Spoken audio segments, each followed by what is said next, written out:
예, 그 수리논술을 담당하고 있는 이상남 선생입니다. 여기 보통 제가 다루는 학생들, 수업하는 학생들은 의예과, 요즘에는 약대도 많이 보니까 의대, 약대, 치의학과 뭐 이런 학생들하고 이제 주로 수업하는 학교가 연세대학교 요 정도를 많이 수업을 하고 있어요.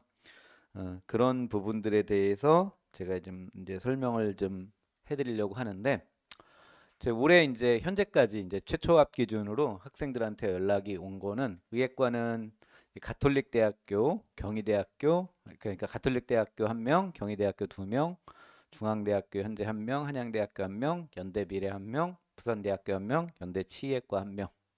그 연대 약대는 될지 모르겠네요. 예비 번호가 약간 앞이긴 한데 한 명만 빠져주면 되긴 한데 그 친구 있고, 그다음에 이제 연대 공대는 최초 기준으로 한 10여 명 이상인 것 같아요. 그런데 그 중에 그 친구들 대부분은 아마 저기 연대를 안 갈 것 같아요. 다 서울대도 같이 합격을 해가지고 그 친구들은 거의 대부분 다 연대만 합격한 친구도 있긴 해요. 근데 이제 대부분 다 이제 서울대도 같이 합격해서 다 서울대로 갈 것 같습니다. 근데 보통 그 정도 합격생을 많이 내는데 올해가 작년에 비해서 좀 적어요. 작년 제, 왜 적냐면 국어가 많이 어려웠잖아요. 최저를 못 맞춘 친구들이 좀 있더라고요. 얘는 무조건 붙을 것 같은데 최저 못 맞춘 친구가 국어하고 영어하고 동시에 빵꾸가 나는 바람에 최저 못 맞춘 친구들이 좀 있습니다. 그래서 생각보다 기대만큼 잘 안 나온 것 같아요. 제 입장에서는. 그래서 근데 이제 반면에 이제 최저를 맞추고도 못 합격한 학생들도 좀 있긴 한데 그런 부분에 대해서 설명 좀 할게요.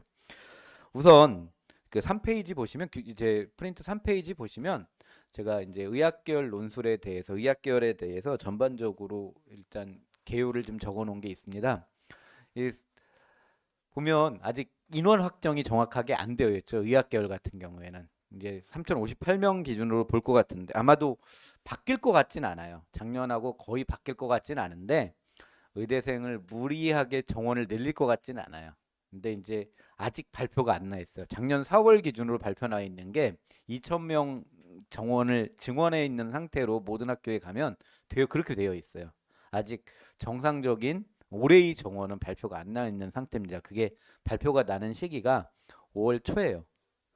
5월 초에 되어야 이제 정확하게 우리는 이러이러한 전형으로 몇 명씩 학생들을 뽑을 거야라고 정확하게 나옵니다.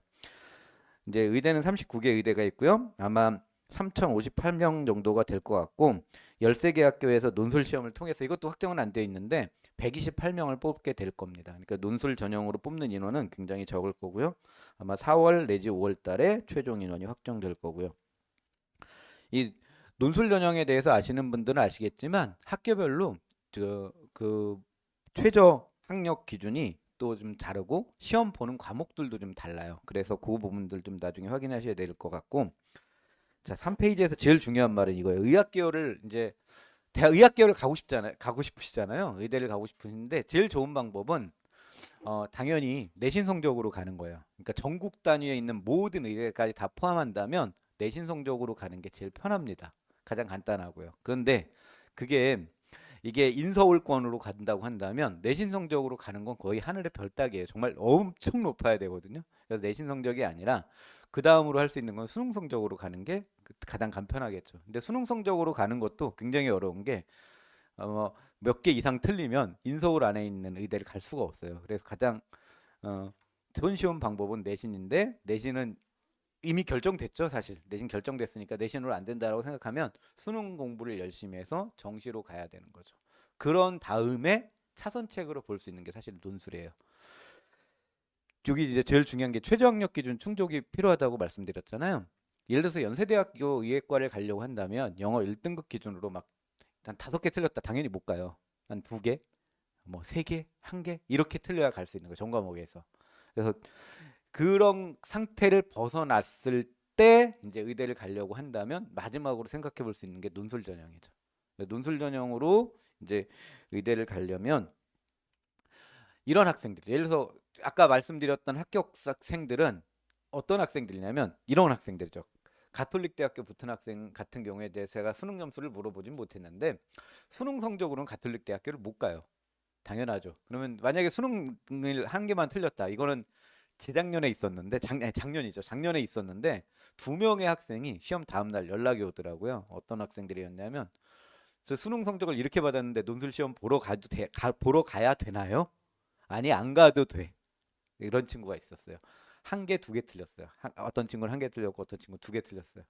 그래서 그런 친구들 같은 경우면 당연히 논술 시험을 안 보러 가도 되는데 이제 반대로 논술 시험에 합격한 수많은 학생들은 다 수능 성적은 그 학교를 갈 성적이 안 나온 상태고 근데 논술 성적은 그 학교를 갈 수 있는 실력을 갖춰 있는 상태인 거죠.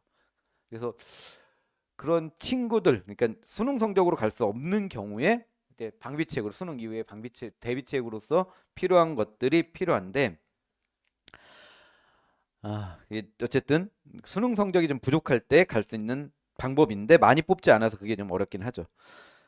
그 다음에 이제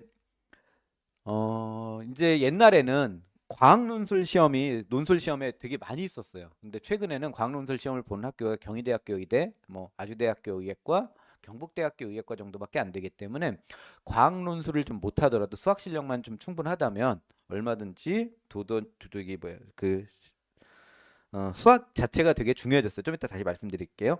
그다음에 이제 말씀드릴 거는 그 정도. 그다음에 맨 마지막에 이게 준비를 안 하고 붙을 수는 없어요. 논술 올해 붙은 친구들 보면 다 긴 시간 동안 준비를 했던 친구들입니다. 굉장히 긴 시간 동안 준비했던 친구들이기 때문에 준비 안 하고 예를 들어서 이런 친구들이 많아요. 나 논술 공부를 해보니까 수능 성적으로 좀 부족한 것 같아. 논술로라도 의대 가고 싶어 하면서 여름방학 이후에 나타나는 친구들이 있어요. 올해는 그런 친구들이 붙은 친구 한 명도 없어요.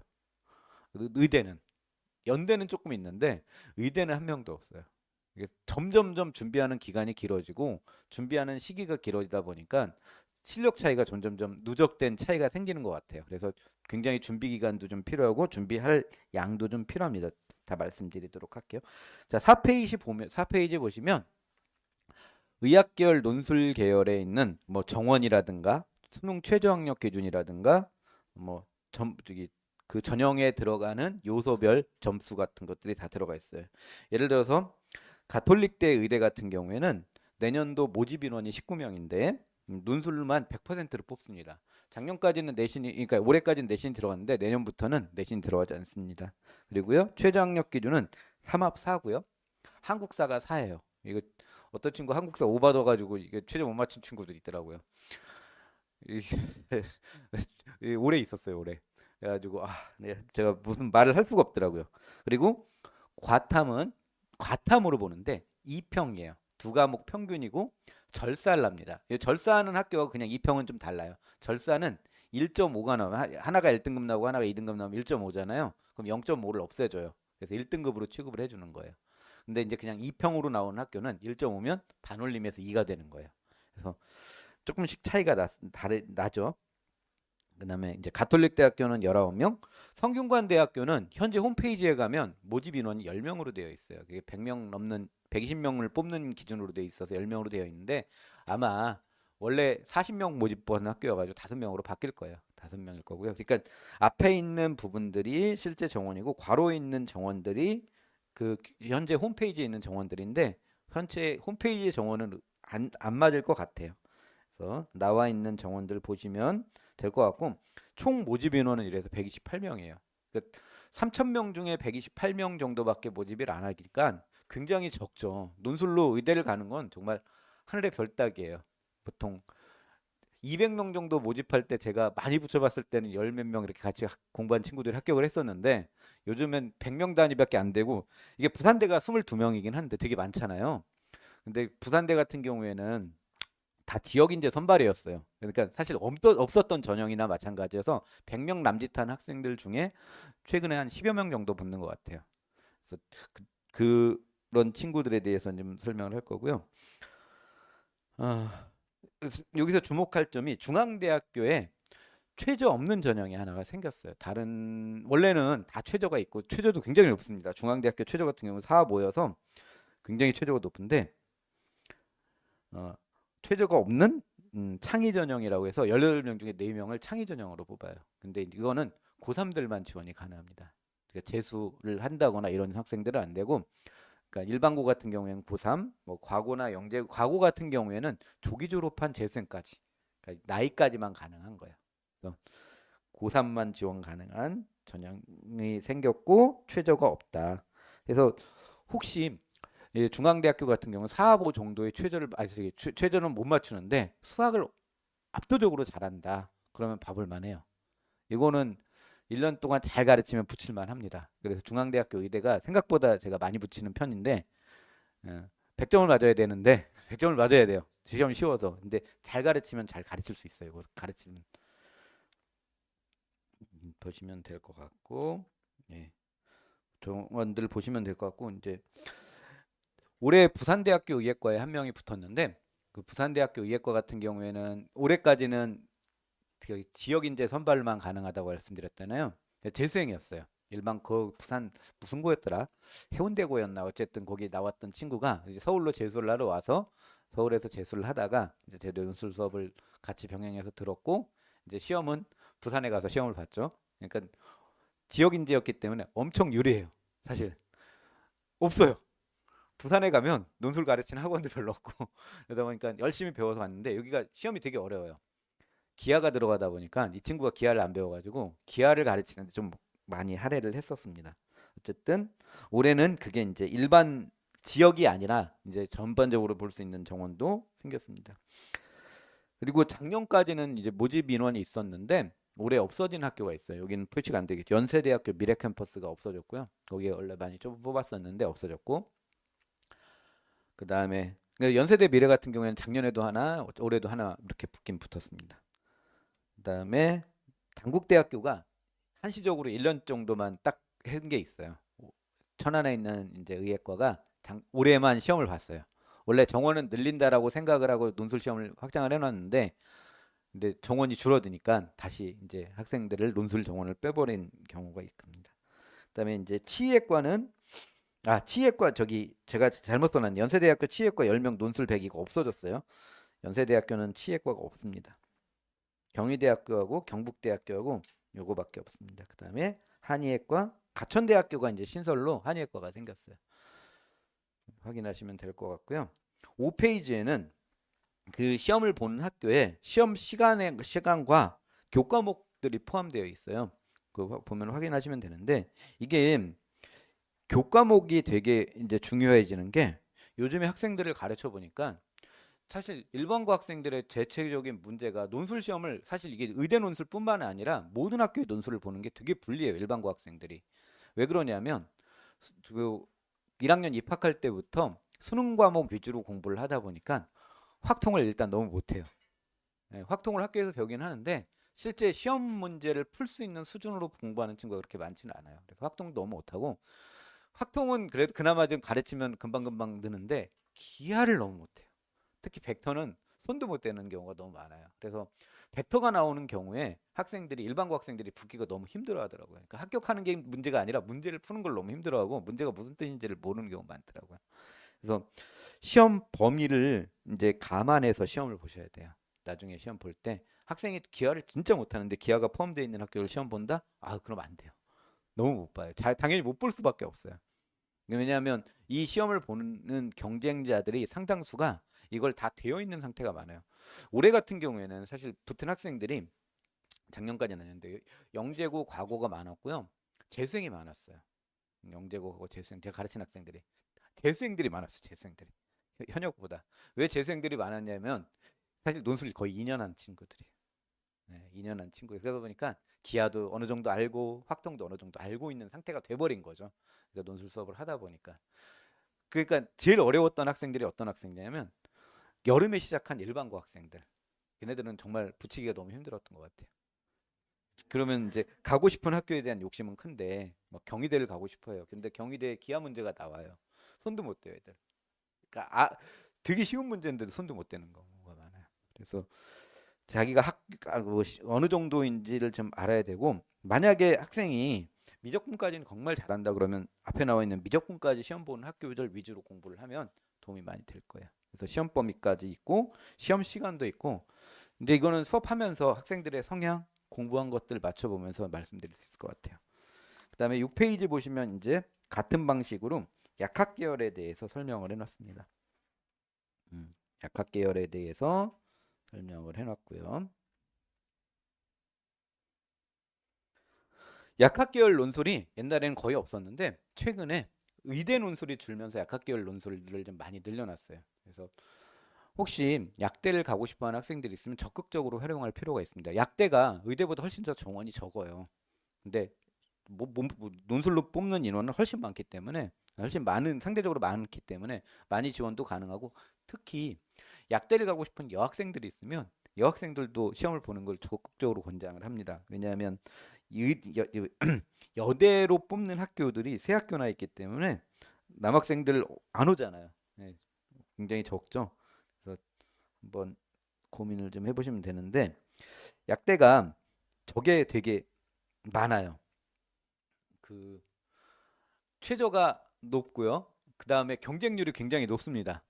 의대는 못 가는데 약대라도 한 번이라는 마음으로 굉장히 높은데 이게 생각보다 최저를 많이 못 맞춰요. 최저가 높은 편에 속하는 학교들이 많다 보니까 확인해 보시면 될 것 같고 출제 범위는 아까하고 거의 비슷할 것 같아요. 그다음에 7페이지 보면 연세대학교 혹시 뭐 공대라든가 이런 연세대학교에 관심 있으신 분들은 연세대학교 논술에 대해서 적어놨는데 연세대학교 논술이 원래 진짜 많이 붙이던 학교였거든요. 제가 한 3년 전만까지만 해도 과학 논술이 있을 때까지만 해도 굉장히 많이 붙던 학교예요. 제가 이제 영재고 과고 위주로 학생들을 좀 많이 하다 보니까 많이 붙일 수 있었던 이유가 과학 논술이 있었기 때문에 많이 붙었던 이유인데 작년하고 재작년은 영재고 과거 애들이 상당수 줄어들었어요. 과학 논술이 사라지고 수학 논술만 생기다 보니까 수학 논술 위주로만 하니까 N수생들이 되게 많이 늘어났어요. 그러니까 대학교를 수학을 전공하고 있는 친구들이 수학을 어느 정도 깨닫고 다녀서 바꿀 수 있겠구나 하면서 최저가 없잖아요. 그러니까 다 시험을 봐가지고 굉장히 많이 합격을 했는데 재작년에는 정말 많이 줄었고요. 그러니까 올해죠. 올해는 조금 다시 영재고 애들이 미리 준비한 친구들이 많아서 좀 회복한 것 같아요. 얼마나 좀 이게 이제 연세대학교가 단점이 뭐냐면 내년에 뽑는 인원이 굉장히 적습니다. 평상시보다 훨씬 더 적어들어요.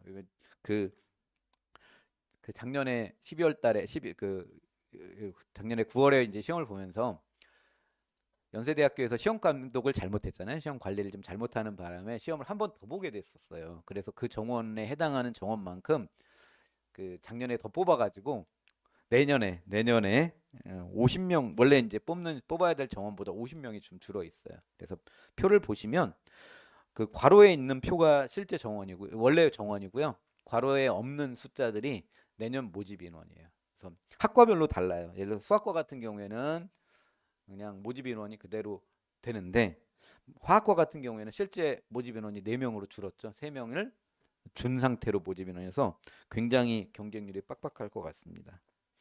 그래서 한번 살펴보시면 될 것 같고요.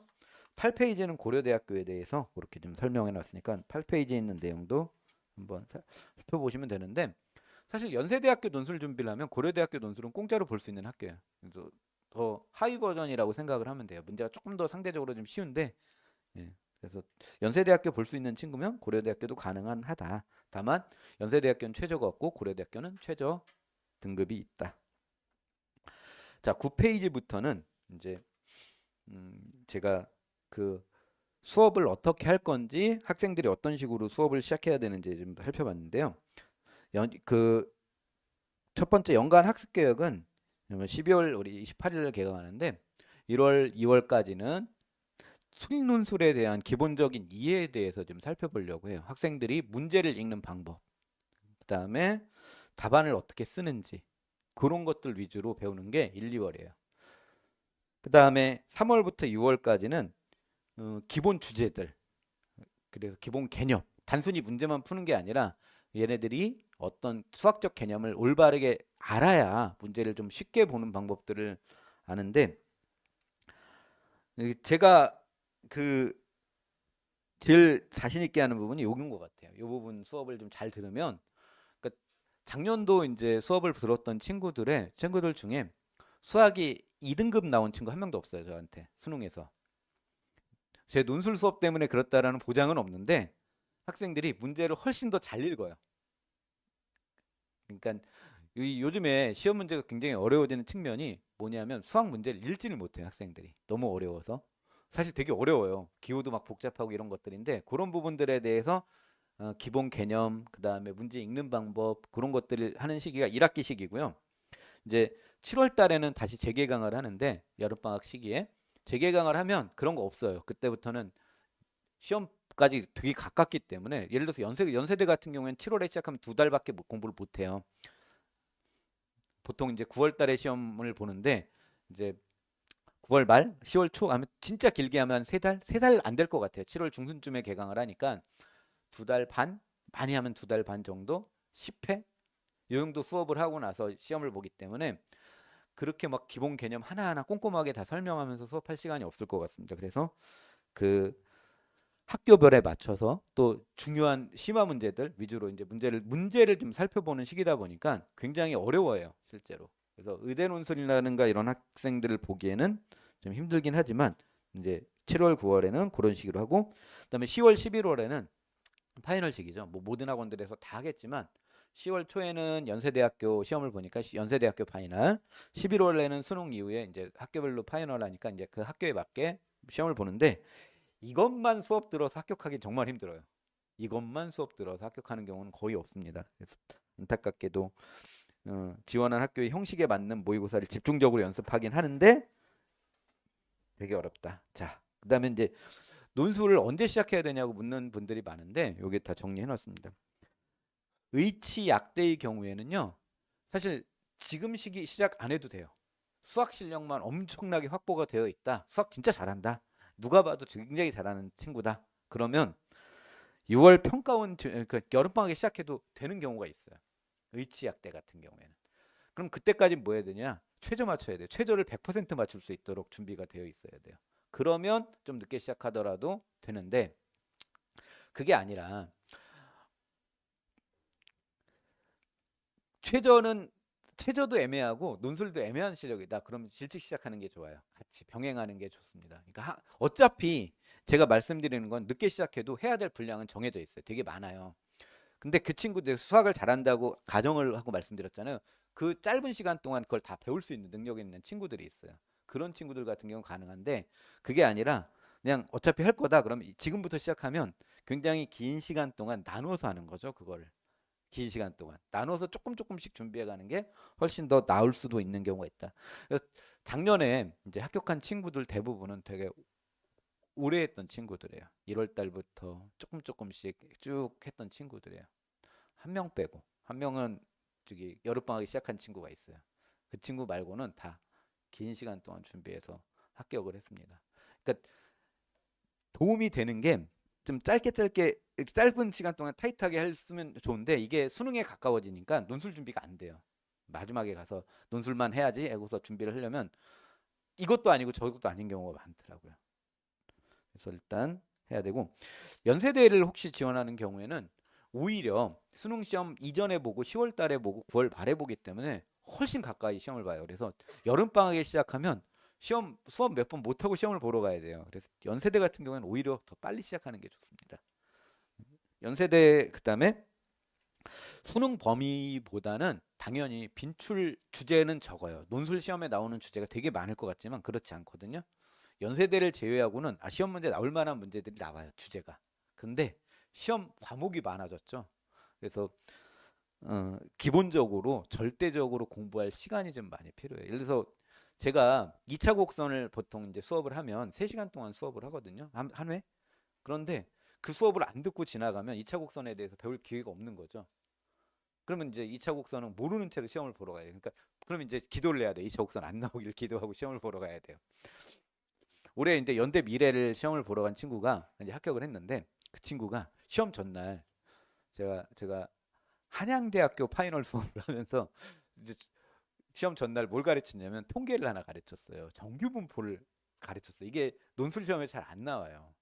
그래서 나올 수 있는 학교가 한양대학교밖에 없어요. 한양대학교만 있는데 한양대학교를 가르쳤네요. 제가 나오니까 그 목요일 날 수업에서 한양대학교는 정규분포가 나오는데 대부분 다 정규분포를 몰라요. 배운 적이 없어요. 그래서 이거는 이런 걸 말하는 거고 개념을 설명했죠. 근데 다음 날 연세대 미래에 나온 거예요. 그래서 풀었어요, 그 친구. 대부분 학생들 못 풀었죠. 모르니까. 그래서 합격을 했거든요. 그래서 그런 내용들을 배우는 시기가 사실 1학기예요.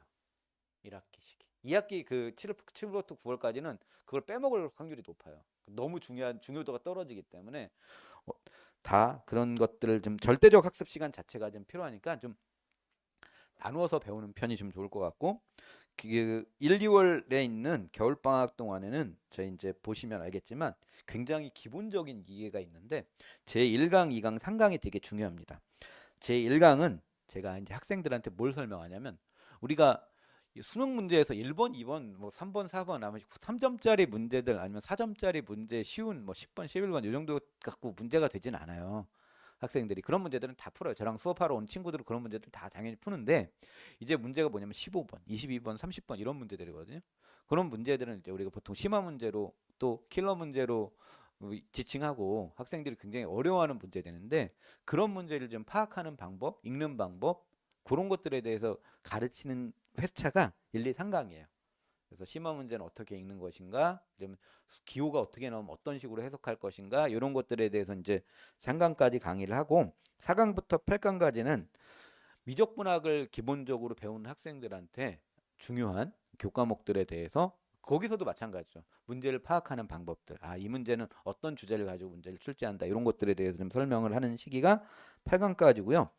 그다음에 이제 개학 이후에 2월달 지나고 나서 3월부터는 뭐 이제 나머지 부분들이 있죠. 적분, 이제 학생들 확통 그런 기본 개념들 잘 모르는 기본 개념들에 대해서 순차적으로 설명을 하면서 이제 하나하나 다 이제 문제를 적응하는 시기, 기본 문제들에 대해서 좀 적응하는 시기가 될 것 같고요. 그다음에 이제 10쪽에 가시면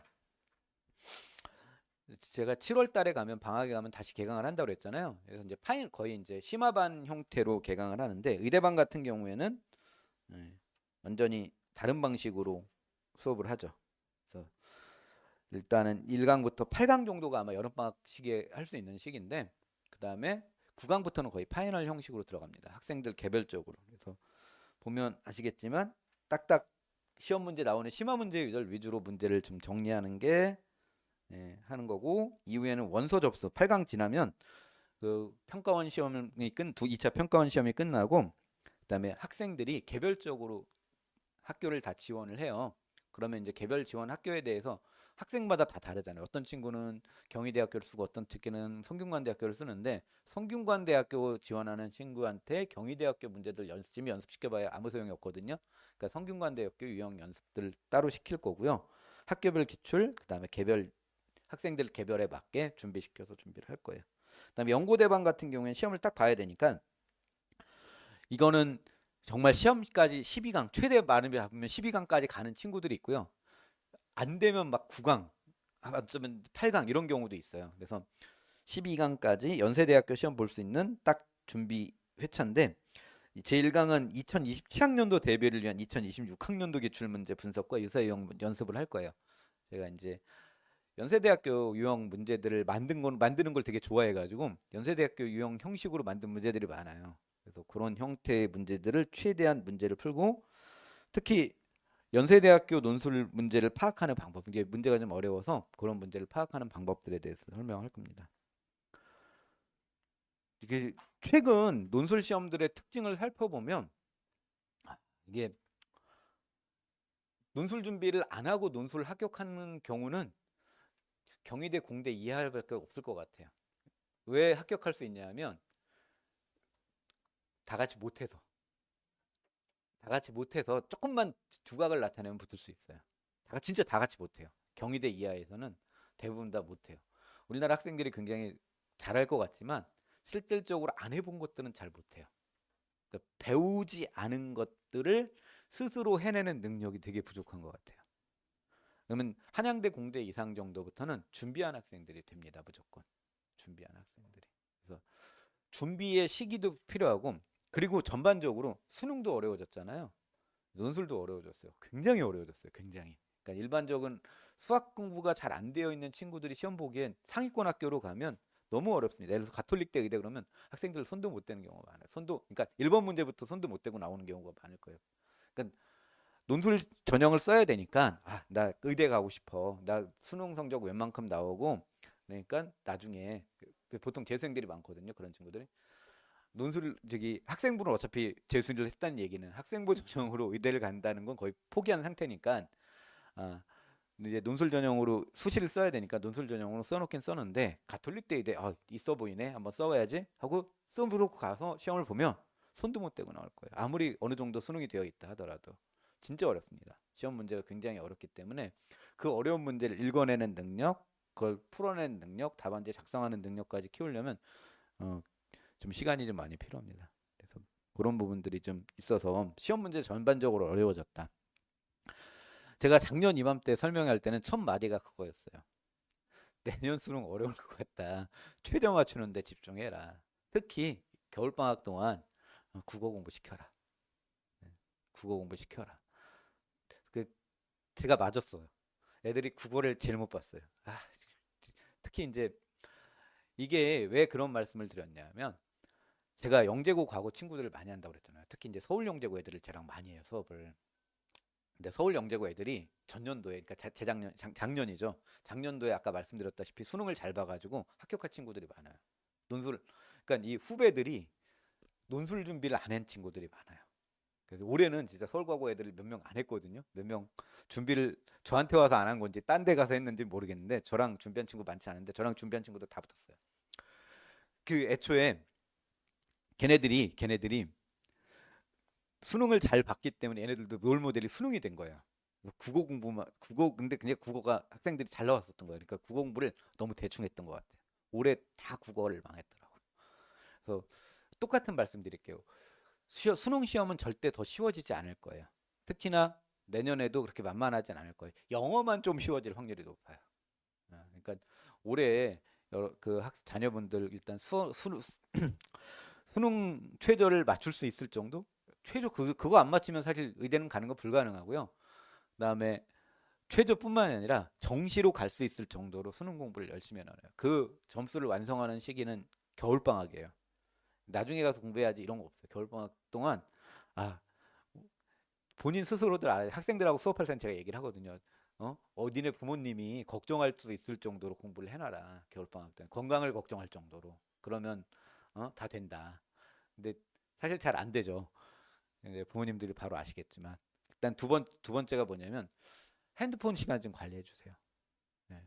요즘에 학생들 수업하다 보면 집중력이 너무 약해요. 그래서 얼마 전에 이제 학생들하고 수업하면서 물어본 적이 있거든요. 야, 니들은 2시간짜리 영화를 못 보지? 그래서 앉아서 2시간 동안 집중해서 영화를 못 보지 그랬더니 못 본대요. 그래서 그래서 극장이 망하는 이유가 그 영화 관람료가 비싸져서가 아니라 사람들이 2시간 동안 앉아서 극장에서 영화를 보는 능력이 없어진 것 같아요. 그 학생들이 되게 심해요. 5분을 못 참는 경우 많아요. 5분을. 그러니까 5분을 못 참는다는 게 답을 알아내는 데까지 일단 5분이 필요한데 이 문제를 풀려면 진짜 15분을 풀어야 되는데 학생들이 5분 지나면 답 알려달라는 경우가 되게 많아요. 아우성도 많고. 그러니까 집중력이 5분 이상 집중하는 것도 되게 힘들어하더라. 근데 그 방해물이 핸드폰이에요. 다 요즘에는 쉬는 시간에 수업하고 쉬는 시간을 주면 학생들이 뭐냐면 옛날에는 10년 전만 해도 학생들이 엎어져서 잤어요. 피곤하니까. 지금은 다 쇼츠 봐요. 다 쇼츠 보고 있어요. 그러니까 두 가지죠. 이렇게 세로로 보고 있으면 쇼츠 보는 거고요. 가로하면 게임하고 있는 거예요. 네. 그래서 일단 그거 관리가 좀 잘 돼야 될 거예요. 여러 겨울 방학 동안. 그래야 집중하고 공부할 수 있어요. 제가 이런 것까지 얘기해야 될 정도로 지금 심각한 상황이에요. 학생들 전반적으로. 특히 고3 지금 부모님들은 아실 것 같아요. 보시면 그대로 고3 때까지 흘러갈 거예요. 학교에서야 뭐 핸드폰을 못 하지만 이게 학원 같은 경우에는 뭐 제출하는 학원들도 있겠지만 그렇지 않은 경우도 많아요. 그래서 일단 그런 관리를 좀 하셔야 될 것 같고 일단은 전반적으로 다 겨울방학 동안은 공부를 열심히 해야 될 것 같습니다. 또 네, 이만 맞추고 나중에 또 뵙도록 하겠습니다. 이제 수업을 하게 되면 학생들 개별적으로 나중에 한 1월 말쯤 이렇게 한 세네 번 수업을 하고 나서 개별적으로 피드백은 드릴 거예요. 계속해서 피드백 드릴 거고 나중에 이제 9월 달에 원서 쓸 때 학생들이 어디를 쓰면 유리할지 이런 것들도 다 개별적으로 상담을 해드릴 예정입니다. 네, 고맙습니다.